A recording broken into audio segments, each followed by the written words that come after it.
親愛嘅媽咪，自從我嚟到呢度，已經過咗幾個月啦。呢度嘅日子過得好快，有時快到超出咗我嘅預期。一開始，我覺得呢度嘅所有嘢都好巨大，好繁華，係一個大城市。我花咗好多時間去觀察，去學習一切係點樣運作。慢慢地，我開始揾到屬於嘅節奏。我亦都認識咗嚟自唔同地方嘅人。慢慢地，一啲面孔都開始變得熟口熟面。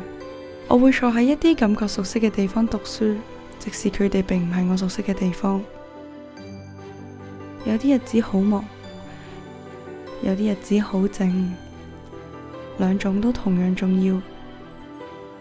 間中我會留意到一啲好細微嘅事，令我諗起屋企，一種味道，一種顏色，一份溫暖嘅感覺。我學到咗好多嘢，唔單止喺課堂入邊，課堂以外亦都係。我亦都學識咗點樣同自己相處。我的確好掛住屋企，但係屋企一直都喺我心入邊。